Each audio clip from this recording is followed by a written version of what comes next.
Welcome to War Room Pandemic, episode 155 and 156 in just an hour, Saturday, May the 2nd, the year of our Lord 2020, broadcasting live from Fort Defiance here on a very sunny Capitol Hill. The weather is on the up. Stephen K. Bannon is still on special assignment, so I'm here in his place. Raheem Kassam, Jason Miller, Jack Maxey, Greg Manns is in the war room. We've got producer Dan at the desk. And I want to thank all of our broadcast partners, the John Fredericks Radio Network, America's Voice, Dish Channel 219, FM 99.1 and 103.9 in Chicago, Nexus.org, and blast through the Chinese firewalls, translated into Mandarin by G News and GTV. Gentlemen, where should we begin today? By the way, I'm told the Supreme Leader is back, and I'm not talking about Kim Jong-un. I'm told to expect Stephen K. Bannon on the show today, so we'll keep an eye on the phones and see if our dear leader joins us. All right, where do we want to start off today, Jason? I think we go right to this explosive Daily Telegraph story out of Australia about the Five Eyes report. This thing is huge. I mean, if you're someone who's been economically impacted, if you're watching the news and paying attention to whether it's severe hydroxychloroquine, you're trying to figure out how we get this country reopened. If you're someone who's in Orange County, California, and you're ticked off at Governor Newsom for not allowing you to hit the beach, this all goes back to China covering this up and what we could have prevented. I mean, this story is just explosive. So what we're talking about, Australia's Daily Telegraph broke this story, and Fox News here domestically has picked it up.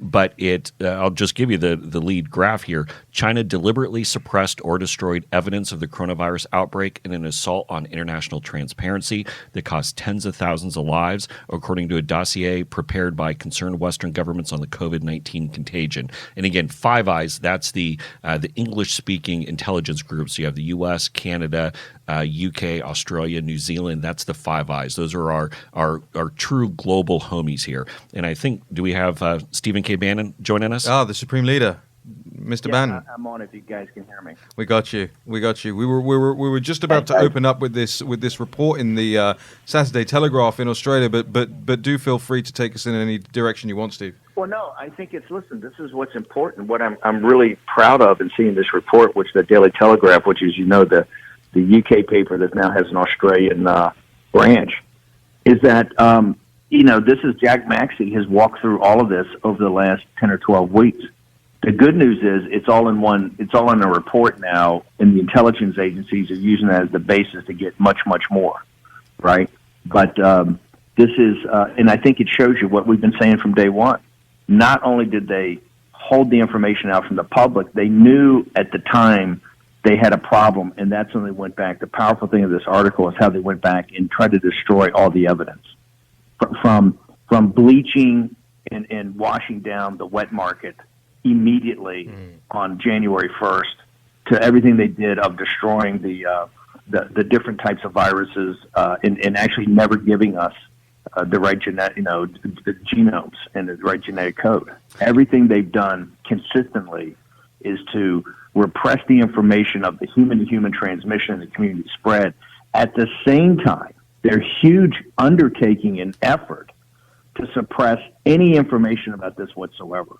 And I think it's pretty stunning. It's an amazing piece, and I know it's going to get a lot of play this week. For our audience, Steve, a lot of the stuff you'll be familiar with is Jack Maxey. In fact, the centerpiece of the article, Jack, is where they refer to which you were the first guy to pick up when she said on the 29th and 30th about, I hope it didn't come from my lab. The Dr. Shi, the chief researcher. But you guys might want to walk through this for our audience because it's incredibly powerful how the Daily Telegraph put this together and connected all the dots. Yeah, and Steve, going right to your point, I'm going to pick up on these couple of efforts to cover it up, and then we're going to go back and kind of systematically break this down. But on December 31st, 2019, Chinese authorities I'm reading from the story, started censoring news of the virus from search engines, deleting terms including SARS variation, Wuhan seafood market, and Wuhan unknown pneumonia. On January 1st, without any investigation into where the virus originated from, the Wuhan seafood market was closed and disinfected. Then continuing, the Hubei Health Commission ordered genomics companies to stop testing for the new virus and to destroy all samples. A day later, on January 3rd, China's leading health authority, the National Health Commission, ordered Wuhan pneumonia samples be moved to designated testing facilities or destroyed while instructing a no publication order related to the unknown disease. I mean, Steve, this is 2 weeks before the Chinese delegation then came to the White House for this phase 1 trade deal, 3 weeks before they went to Davos with the entire world there, covering this up. They didn't actually shut down travel coming out of Hubei province until they were at Davos and had their main meetings all completed. This is beyond a smoking gun. I mean, this is the absolute dead to rights. This is stunning. Yeah. And I think, you guys jump in here, but I think this is the way the audience ought to think about it. I think that the three things is, number one, what I keep calling the chain of title, or knowingly responsible. Okay? Let's put aside a second coming from the lab, and let's put aside for a second, was this a bioweapon? Was this something that they were working on to weaponize? If you just go back and look at these details now, on knowingly responsible, two things are now obvious. They knew they had human-to-human transmission. They knew they had community spread. At the same time, they started a massive cover-up. Instead of spending any time at all to get to the Taiwanese CDC or to really inform Dr. Gabriel Leung in Hong Kong, right, which is the reference lab for WHO, which is going to get to be a huge thing in the coming days and weeks ahead. Instead of getting to the reference laboratory at WHO, instead of going to the Taiwanese, to the basically the places we have to kind of try to monitor, China, the mainland China. What they did not pass on any information of human-to-human transmission, which they knew they had, at the same time to get in there and just to do a cover-up. This is exactly like what happened in Chernobyl. That's what we keep calling this a biological Chernobyl.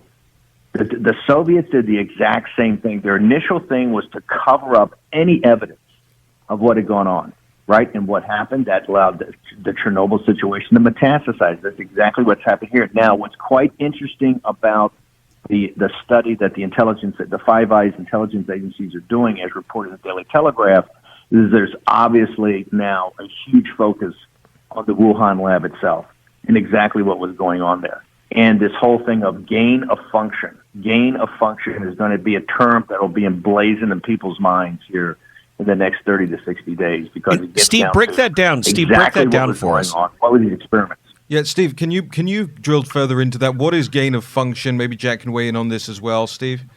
Yeah, gain of function. Here's the thing: is they study. Remember, they say in this report that she had a virus in her lab itself, right? That is 96%. 96%, as they already know, close to the CCP virus or COVID-19 that we have today. Gain of function is where they're actually going into these, and this gets back to NIH, University of Texas, other things.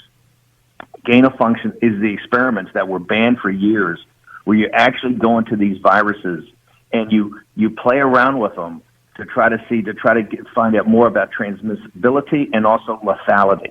So you're actually changing the virus, right? But you're doing it in an experiment where you're trying to find out, to try to get ahead of what something could be if it got out of control, right? So you're actually changing it. They're highly sensitive experiments. They've been banned for a number of years. It's quite controversial. And the question is going to be: were they doing gain of function? What were they doing? Is that one of the ones that leaked out? And by the way, why were they doing this? What was the real reason behind doing this? And I think this whole gain of function: who financed it? Who oversaw it? What was the due diligence that was done, the fiduciary responsibility, because we know that these labs were highly questioned about just their professionalism. So all of this is going to get to be a whole nother drill on this. What we know is that everything the Chinese Communist Party tells us about this is a lie. They lie about the transmissibility, they lie about the human-to-human transmission, the community spread, and now we know what they've done is from the Wuhan wet market all the way to the lab itself, that they have either suppressed information or destroyed evidence. This is about destroying evidence so that you can never really pin it on them. So I think this thing is going to be huge. And by the way, this is all going to get in. I think this is all going to get into the presidential election this year. This is going to get to be one of the the big topics. And it was Gorbachev who said that the real reason of the collapse of the Soviet Union was the aftermath of Chernobyl. But 5 years later, you saw that. I mean, this is the big geopolitical ramification we're talking about, Jack. I mean, also, Steve, we have to remember they tried to hide it from the beginning. And the real reason, and our listeners should listen to this, they were trying to protect the reputation of the Communist Party of China. And it didn't matter if they killed hundreds of thousands of Chinese or millions of people around the world. And then I actually believe that once they knew it got out, they decided the whole world had to suffer with them. And that's why they did not shut down the flights from Wuhan to the rest of the world, but they shut them down to the rest of China. Steve. Steve. Listen, this gets to be the key point is that once they knew it was spread, they try to limit it in certain areas of China, but not have a problem with going around the world. At the same time, they go around and vacuum up all the PPE from Europe, from Brazil, the United States, and Australia.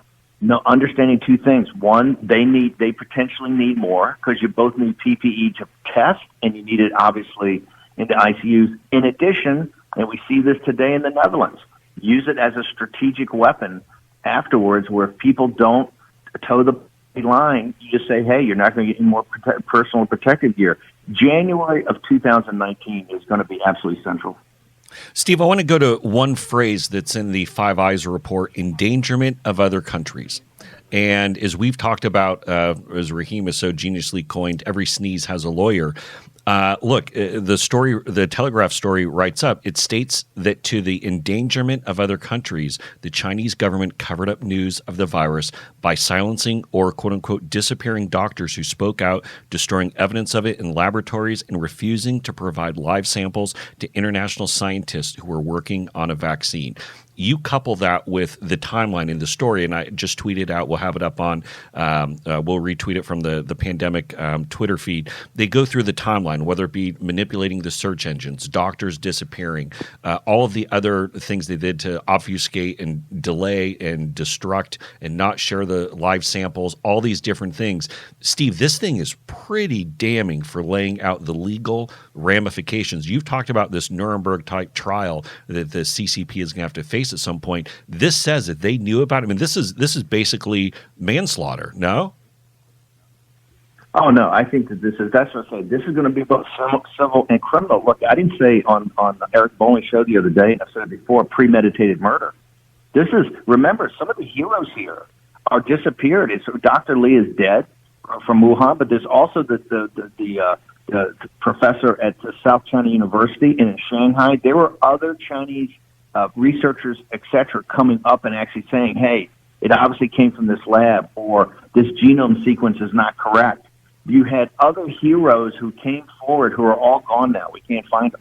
So this is all gone. I think you got both a huge civil about how we're going to get our money back, tens of trillions of dollars, and also, I think you have criminal, at least negligence, right? If not acts of commission, which it looks like you have. But I think this is going to be this. Look, to me, the world is rightfully outraged at this.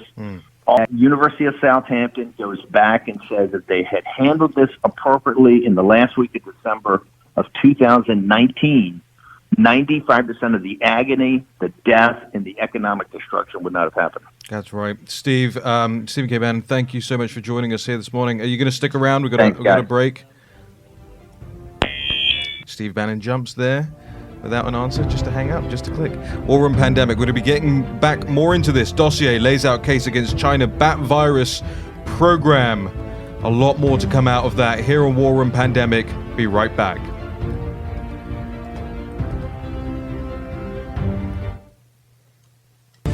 War Room Pandemic with Stephen K. Bannon. The epidemic is a demon, and we cannot let this demon hide. War Room Pandemic. Here's your host, Stephen K. Bannon. Welcome back to War Room Pandemic, May the 2nd, the year of our Lord 2020, episode 5. We just had Stephen K. Bannon joining us on the line, talking about this new report in the Saturday Telegraph out of Australia. A little correction there on that, gentleman, as well. It's not part of the Telegraph group. It's actually a News Corp newspaper website, the Saturday Telegraph. I'm just doing that because they get funny about it, and I'll get emails later in the day from editors if I don't correct that. So that's that, and we'll jump right back into that. But I just wanted to quickly mention something that Fox News' while we're on News Corp, Fox News' White House senior correspondent John Roberts tweeted earlier on this morning, quote, "A senior intelligence source tells me there is agreement amongst most of the 17 intelligence agencies that COVID-19 originated in the Wuhan lab. The source stressed that the release is believed to be a mistake and was not intentional." There's been a lot of this conversation, cover-up, if you will, about the origin of this thing, not just from Chinese state media sources and their arms, but also the U.S. media has very much tried to play down every time the president has intimated this. You saw this the other day when he was asked, have you seen evidence? The Western media flashes up, Trump claims without evidence. Well, he's not going to give you the evidence. He's not going to go up to, in the White House, holding a piece of paper with the words top secret dossier on it and say, guys, look what I got, right? And now we're seeing more and more, if this tweet is to be believed, if these reports in the Saturday Telegraph in Australia are to be believed, this thing didn't come from some guy eating a scrumptious bowl of bat soup, right? No, absolutely. And the time to display your evidence is in a court of law when we hold the Chinese Communist Party to justice for the murder of potentially hundreds of thousands of people around the world. And that's what needs to be done. And we've always said this is not about something against the Chinese people. They were the first victims. And to point that out, and I've said it many times, they knew that this was communicable. Our audience has to remember only 90 million Chinese people are members of the Communist Party. The rest of them are just cogs in the system. On the 18th of January, the Communist Party inside Wuhan threw a party for the cadre called the 10,000 Families Party. They estimated that there were 45,000 people inside a giant building where they had buffet food for everybody, eating from communal bowls with chopsticks, walking around. This shows they knew it was communicable, but they had to have the party because then it would have created a signal in the minds of the people in Wuhan that something was wrong. So they sacrificed their own party members. This is a thoroughly evil regime, and the more that our audience can begin to understand the insidious nature of it. When Steve was talking about sweeping up the supplies, let's show you how insidious this was. State-owned industries throughout the world repurposed their employees from being, real estate agents or whatever else into being locusts that went to every Home Depot or equivalent, every Walgreens, every pharmacy, buying up mass 20, 10, 50 at a time and mailing them back to China. This was weeks before the rest of the world knew how bad this was.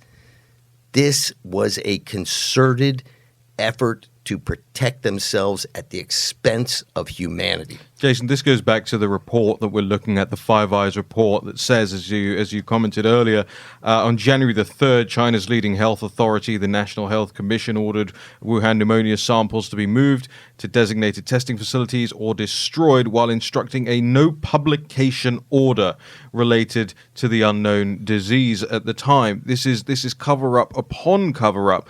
And I get, ladies and gentlemen, that right now there are immediate problems in your lives that perhaps it doesn't necessarily occur to you to follow along with the detail of what's going on with specific 15-page Five-Eyed dossiers that are popping up in the Australian newspapers. But take a step back if you can. Take a beat and think about the broader civilizational implications of this.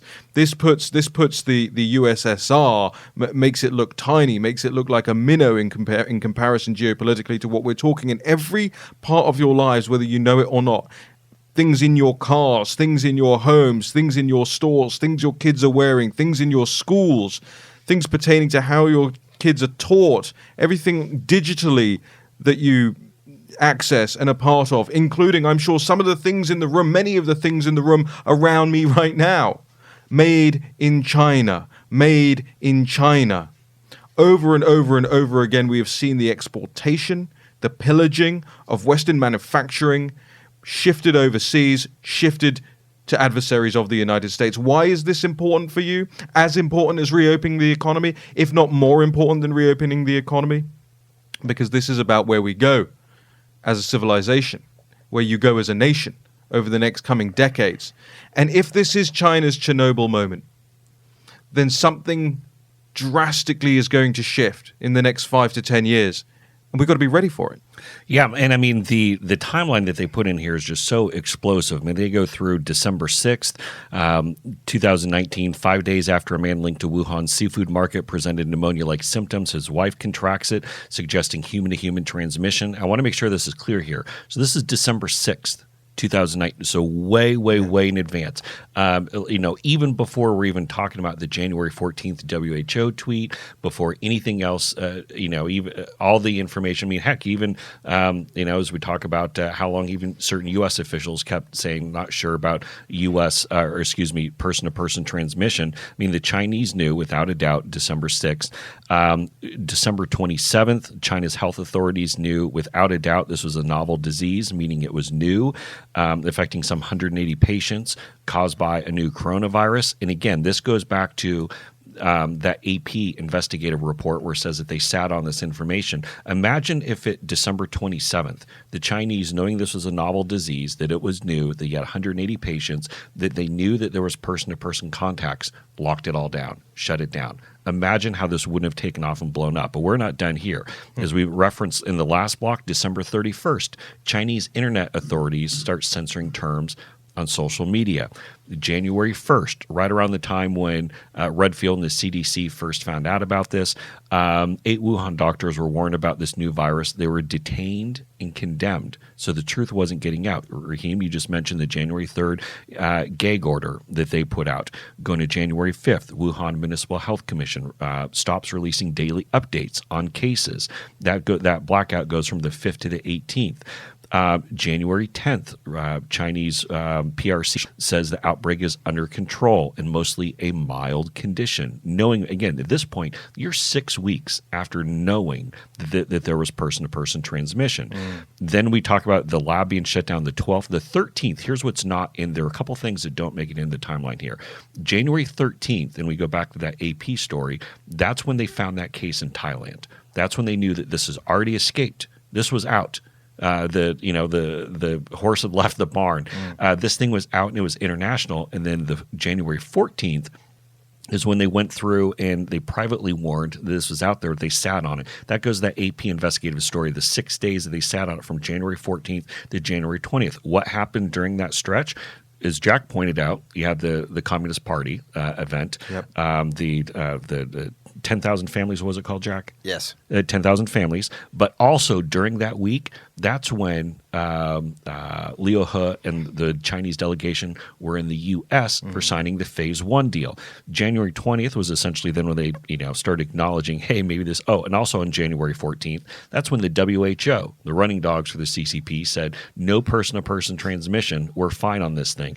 They don't actually acknowledge this thing until January 20th.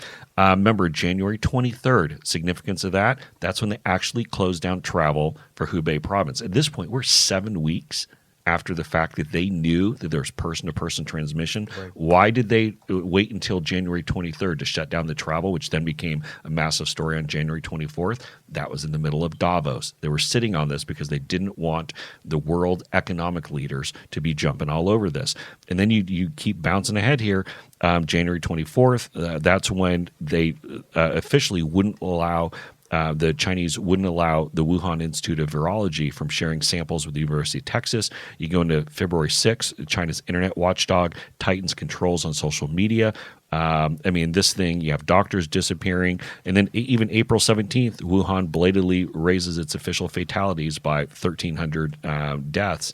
I mean, this thing is, even this timeline, even missing some of the things like Phase 1 in Davos, in the case in Thailand, in that AP investigative story about the 6 days that they sat on this. Think about the millions of people, the trillions of dollars all because they wanted to cover this up. Literally, just like Raheem, this was so genius to take this back to Chernobyl. You think about the Keystone Cops. If you've seen that HBO documentary, or not documentary, but it's the mini series they did, which was so good. This is even much bigger than that. Jason, you're also missing one key thing here, and obviously it was probably not something that they wanted to cover in this Five Eyes article. Got to remember, this is also at the same time that they put in that force majeure clause in the new trade deal. Right. So they knew that they had something coming, and they were preparing it, sitting there in that room in the White House negotiating with their little smiles on. The international health regulations, which were established by the World Health Organization in 2005, says each state party shall assess events occurring within its territory. Each state party shall notify the WHO by the most efficient means of communication available within 24 hours of assessment of public health information. All events which may constitute a public health emergency of international concern within its territory in accordance with the decision instrument, as well as any health measure implemented in response to those events. So when we're talking about at least a 7-week delay here, remember, this is an election year in the United States. We're not talking about, they came to us within 48 hours and not 24. We're talking about 7 weeks instead of 24 hours. We're back. More War and Pandemic.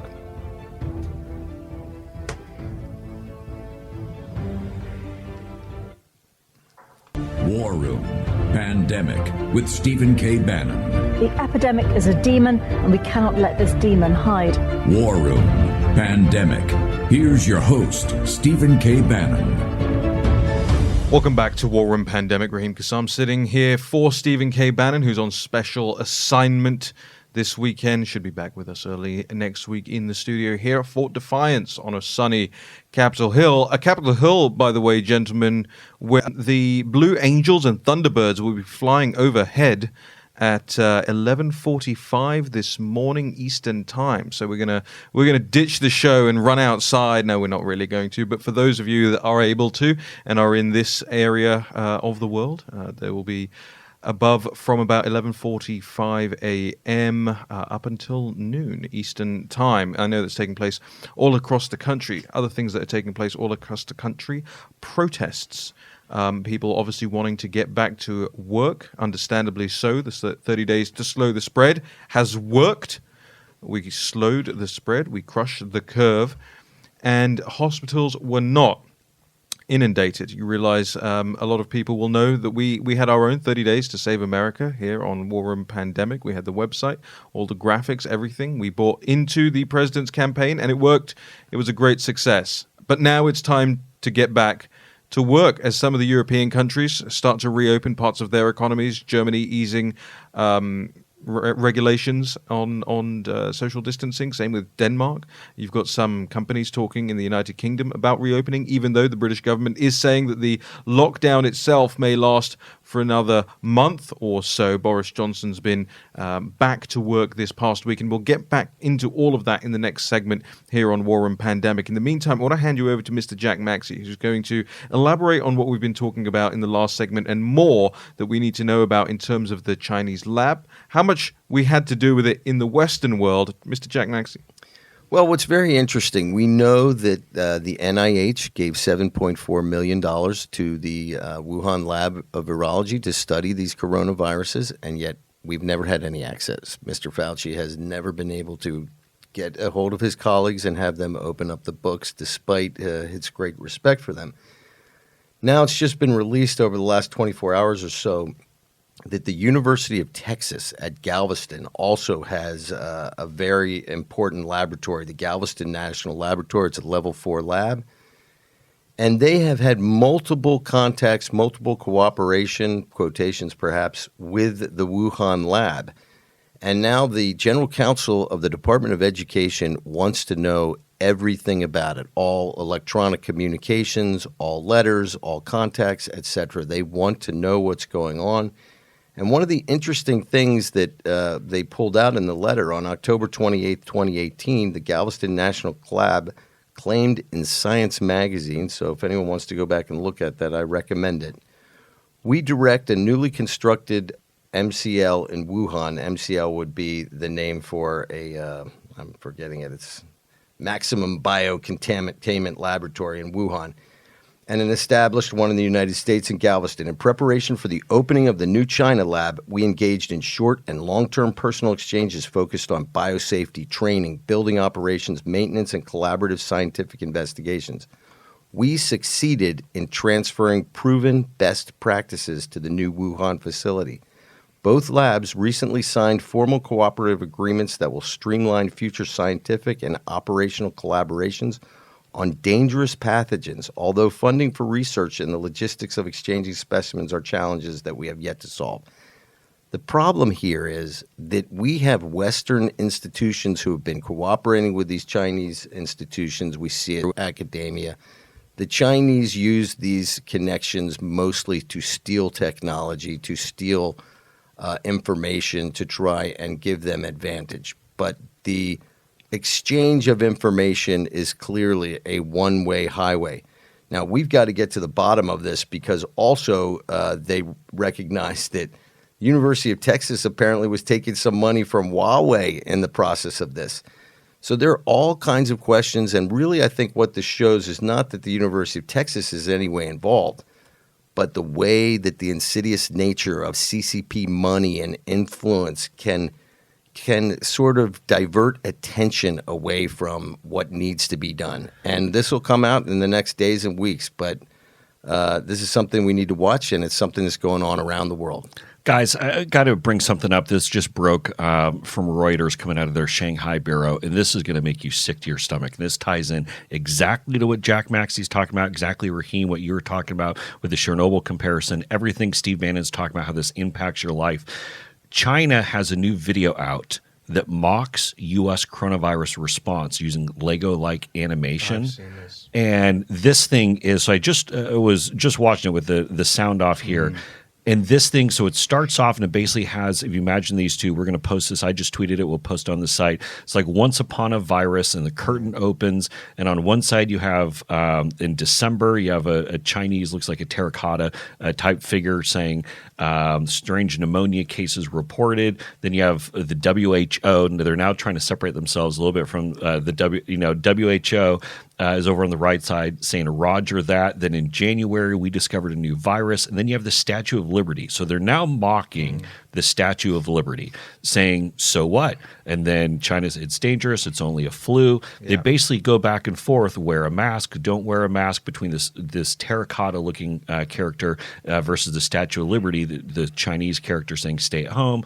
Then it's violating human rights from the Statue of Liberty. Then they start going through where it's basically, and again, this is Xinhua, a new China TV, is putting this out. They basically go through and mock and outright lie about everything that went into this, and making the U.S. look like a bunch of barbaric rubes. They're just idiots. So you have the Chinese there with masks on and the hospital bill and wearing their PPEs that they sucked up so the U.S. couldn't go and purchase them, and making the U.S. look like we were just asleep at the switch.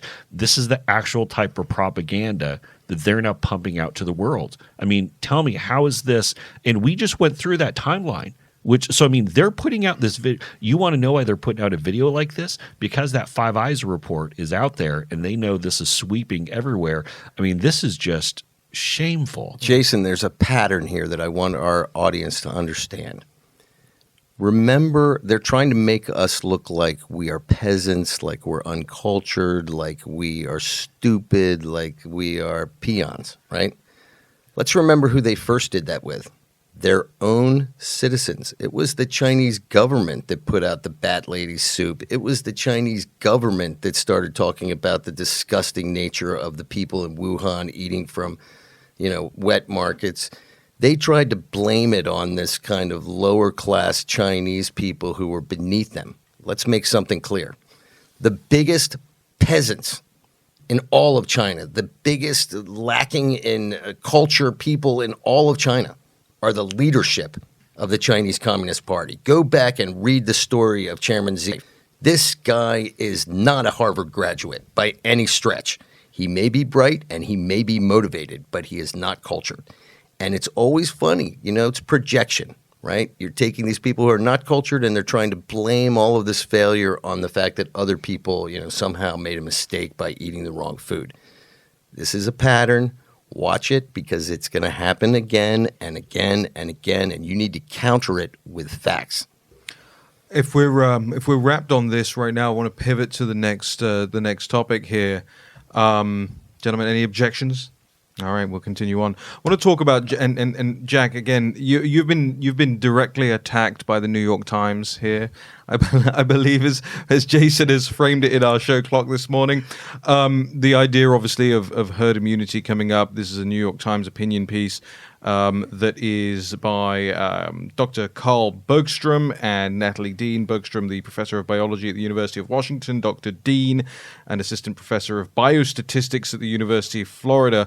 What the proponents of natural herd immunity don't say, their subhead, Jack, to try to reach it without a vaccine, millions will die. And they take you on this journey, of course, and this comes to Operation Warp Speed that we were talking about yesterday as well. A lot of the focus of Bill Gates and Dr. Fauci and all of these guys over the last couple of weeks, really putting this thing at warp speed in the public's mind. Let's talk about this a little bit.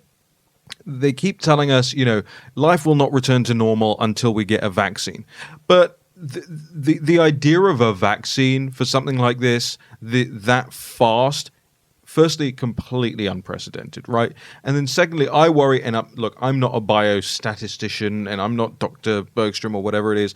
I'm an ordinary member of the public. And my concern is, what are you injecting into us? And how reliable is this thing? And how long is this going to last? And what levels of security are there in this expedited process to make sure that when we do, by the end of this year, have something that they call a vaccine, that this isn't more damaging than, herd immunity, in inverted commas? Well, I'm not an anti-vaxxer person by any stretch. There is some exciting developments with the vaccine, particularly out of Oxford University. They've actually announced yesterday that they tried it on monkeys, and the monkeys actually have developed the antibodies, and apparently the vaccine worked when they were infected.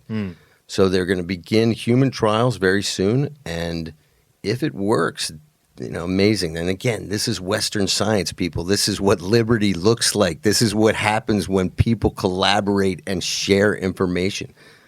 Unbelievable, but it looks like they may be able to begin human studies on this. They're talking about in midsummer. And if it works, they may begin to ramp up hundreds of millions of dosages of this in the fall. That's Operation Warp Speed. Well, it's all part of it, part and parcel. This is actually out of Oxford University. But listen, I think that we're going to get through this, and I think one of the things that we have to understand, you talk about these guys, or some people die by herd immunity. Listen, millions of people are going to die because you shut down the food supply chain in Africa. Millions of people are going to probably commit suicide around the world because you've destroyed their lives with science. The reality is, and I hate to say this, we know who's vulnerable, and we failed. And I will say on this show, probably the fifth or sixth show, when we found out what the first mortalities were out of Wuhan, we said this. And now you're seeing doctors parrot this.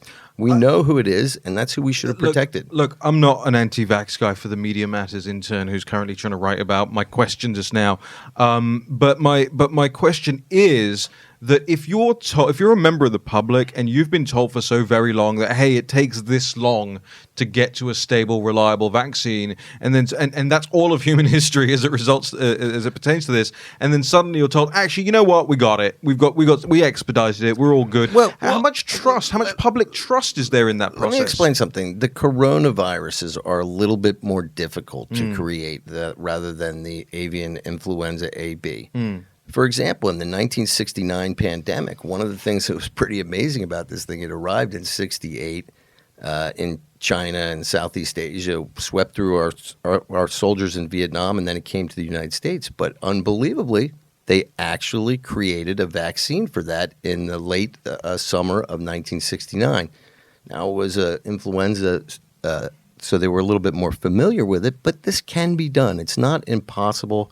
The coronaviruses themselves are very difficult, and I think the idea of 18 months was something that is because of that as much as anything. Jason? Yeah, just real quick, I'd say very good editorial in the Wall Street Journal this morning. Testing isn't everything. This went to the point that I said the other day that we're going to start opening up. We're never going to have enough tests for everyone multiple times, never have enough antibody tests for everyone multiple times.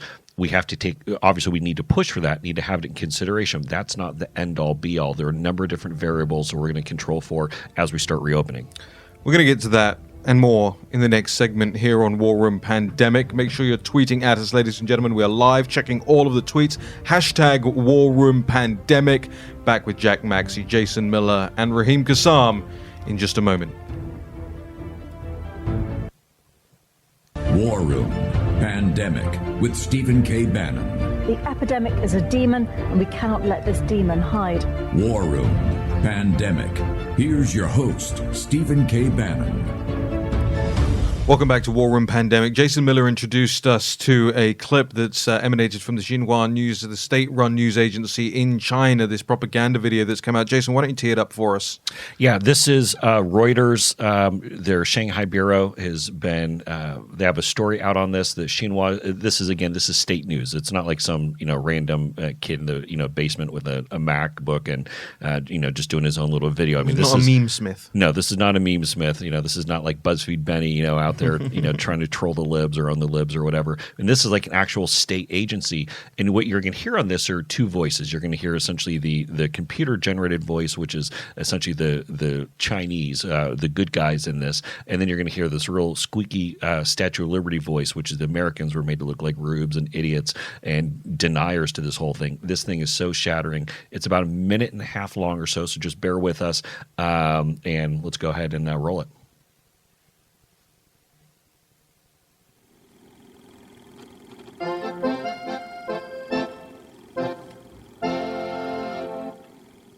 December. Strange pneumonia cases reported. Roger that. January. We discovered a new virus. So what? It's dangerous. It's only a flu. Wear a mask. Don't wear a mask. Stay at home. It's violating human rights. Building temporary hospitals. It's a concentration camp. Built in 10 days. Show off. Time to lock down. How barbaric. February. It's overwhelming our medical system. Look how backward China is. The virus is killing doctors. Typical third world. It's airborne. It'll magically go away in April. Everyone stay at home. Violation of human rights. March. Our numbers are now dropped. Look at Italy. We wore masks. You lied to us. We made our data public. You kept everything secret. Your people are now dying. You didn't warn us. We said it was dangerous. You lied. April. We said it was airborne. You gave false data. Why didn't you warn us? We said it was dangerous. The virus is not dangerous, but millions of Chinese are dead. Even though the virus is not dangerous, we are correct. Even though we contradict ourselves. Gosh, just listen to yourself. That's right. You lied. We did nothing for 3 months. And because the WHO agrees with China, we're cutting funding for the WHO. Are you listening to yourselves? We are always correct, even though we contradict ourselves. That's what I love best about you Americans. Your consistency.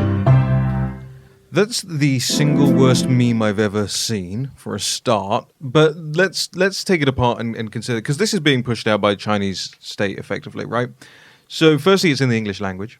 So it's targeted at English language speakers. That's the first thing to make note of. This isn't trying to convince the Chinese that the American disinformation is disinformation or whatever. This is aimed at us effectively, right? And there are so many things in there that are just factually inaccurate, right? Saying, for instance, in February or March or whenever it was, oh, we warned you it was airborne. Hold on a minute, I don't remember that. And I remember distinctly the World Health Organization ignoring the human-to-human transmission questions from Taiwan that were aimed at the World Health Organization. There are so many things that are clearly very wrong in that. I don't mind the jingoistic joshing. I think that's. I mean, we all do that, right? One thing that really I don't like your sports, for instance, and we all do that. But Jack, bring the facts of this thing are so egregiously incorrect. Who is going to believe it? Here's one thing: the buried lead in this. Remember them when they said our hospitals are being overwhelmed. Let's remember something, America, and you remember this too, Communist China. Our hospitals were not overwhelmed. No, it's good. It's a good point, Jason. Yeah, I'm just going to go back to the timeline from the Daily Telegraph story. December 31st, Chinese internet authorities began censoring terms from social media such as Wuhan unknown pneumonia. January 1st, 8 Wuhan doctors who warned about new virus are detained and condemned. January 3rd, China's top health authority issues a gag order. January 14th, WHO puts out tweet dismissing person-to-person contact. Right. And you just go on this, and this thing is just so clearly, I mean, it's wrong. And this is state news agency of China that's pumping this thing out. Yeah, it's quite extraordinary. You can find it on Jason Miller's Twitter feed if you're looking for it, if you want to study it and see how the Chinese state agencies are pushing propaganda in the English language. Remember, and by the way, while we're on the matter, I will just chime in here with a little bit of something that we haven't discussed yet, or at least in a very long time. When you walk around Capitol Hill, this is for everybody who has the joy and benefit of not living in Washington D.C. Believe me, Jason's thinking, get out, dude. You walk around the Capitol. You walk around Capitol Hill, and you have the newspaper boxes, right? Politico and Washington Times and all this stuff. One of them is China Daily, right? This is Chinese propaganda that was paid to be put into the New York Times. Remember back then they had the insert, and then the New York Times didn't want to do it anymore. So guess what? They went to the Washington Post, and the Washington Post then took their money and put the China Daily propaganda inside their newspaper as a supplement. Had a website dedicated to the China Daily content on the Washington Post website as well. They all want you to forget that now. In the last year or so, they've done an about-face and gone, oh, maybe we shouldn't have done that.